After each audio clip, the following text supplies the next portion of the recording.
เดิมงานผสมปูนเทพืช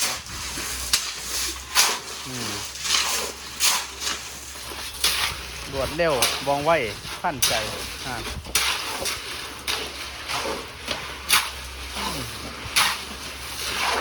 เอาปูนลงในเด้อทางนั้นเด้อคนน้อยจะพากวดไปนั่นน่ะน้อยสมในลายกว่าแม่ทางนั้นน่ะจะพากวดสาไปนั่นน่ะ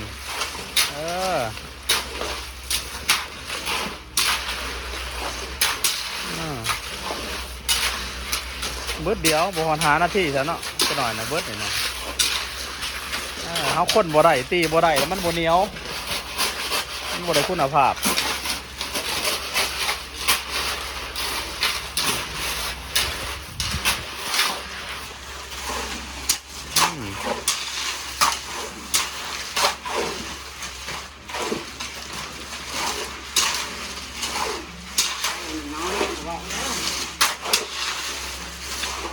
มันแห่เนี่ยเปลืองแห่หน่อยมันเปลืองเอาตัวนี้เขาเติมเอาก็ได้ก็ดีละเอาหัวมันหน่อยกองนี่กองต่อไปเขาก็ยังเติมบ่ซาไปทางไหนหน่อยเลยบ่ผ่าซาไปทางไหนเอาลงมาไปทางเบื้องนี่ให้มันทัวปุ๊บป้าแม่ทงเลยยันทุกปืนเฮียวะ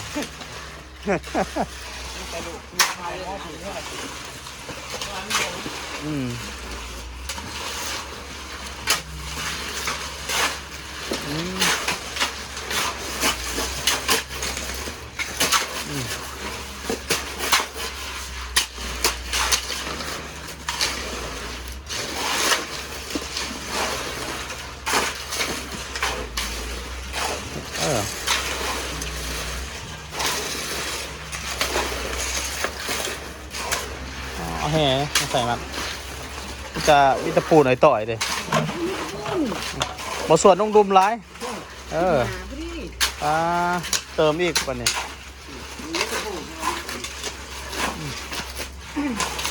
เอากวดเข้าไปย่ามกวดให้มันได้ระลับคางนั่นให้มันซาไปหุ่นให้มันปั๊บไหลก่อนเอาบ่ซามาแนวนี่มันบ่ได้ปั๊บได้นี่ได้เอาไปท่านก่อนให้มันได้ก่อนมันสิปั๊บบ่ได้นะมันเต็มมันมีแต่หินพุ่นนะเอาส่วนไปกวดไปเลยกวดไปเลยกวดไปข้างหน้าทั้งในพุ่นนะบกวดก็ได้ฮิตป้าเลยนะป้าเลยกวดปูนเขาเอากวดปูนเขามันจะเป็นครอนอยู่นั่นนะ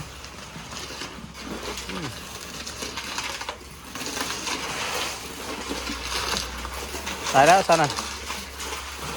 กวดบ้างให้มันได้เครื่องหนึ่งของห้องนี่นะให้มันได้เครื่องหนึ่งของห้องนี่มาได้เครื่องหนึ่ง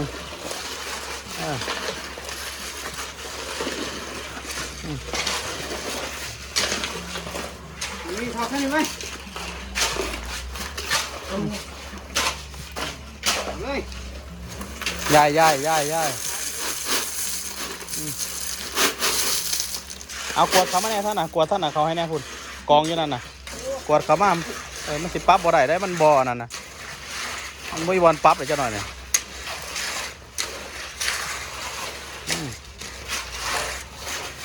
เบิดกองหนึ่งไม่มีวันใดเพราะแห้งได้เนี่ย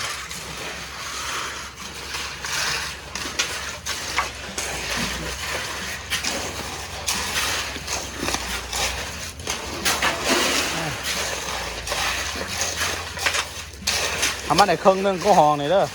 ทำมันได้เครื่องหนึ่งมันได้อยู่นี่นะปั๊บเอากวดเอามันได้เนี่ยแต่กวดเขามาหน่อยกวดเขามาเท่านั้น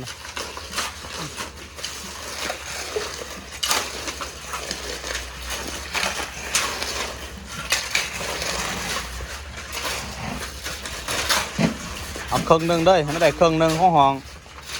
มันยังสิพ่อมันร้ายอยู่เดียวเดี๋ยวนะเอากวดมันเพียงกวดนี้ตั้งเทิงนะกลางนะบกกวดมันเพียงปั๊บไปเลยบกกวดแห้ง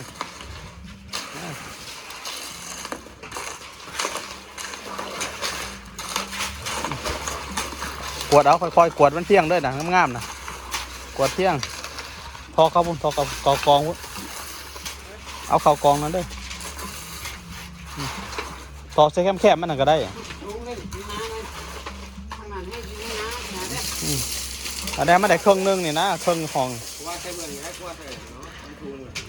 เอาปั๊บไหมปั๊บมันเพียงนะปั๊บมาเลยปั๊บกดค่อยๆบริเทศไม่นะไม่กวดนะเนาะสบาย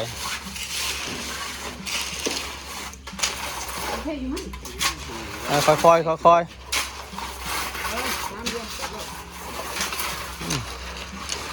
ตอนนี้มันสีบ่มีบอลเหลวเป้าหนึ่งมันแนม5บอลเหลวบ่มี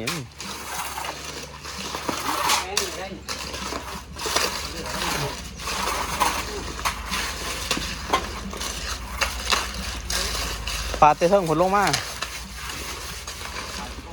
พอได้ฮิตพอละปลาเข้าฮิตให้เข้าอันนั้นกวดได้แล้ว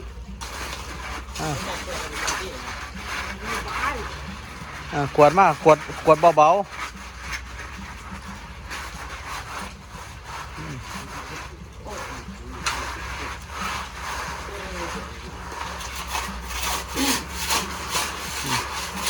เอาค่อยๆเบาๆเย็ดแห้ง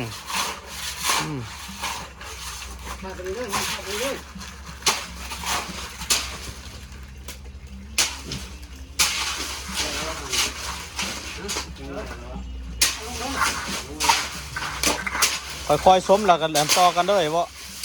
ส้มมาเลยกวดซาแล้วไม่วันเดียว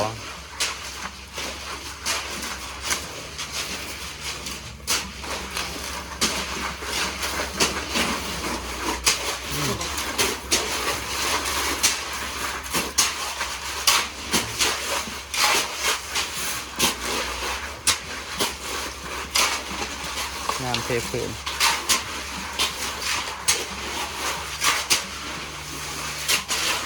ผู้ส้มแล้วผู้กวดได้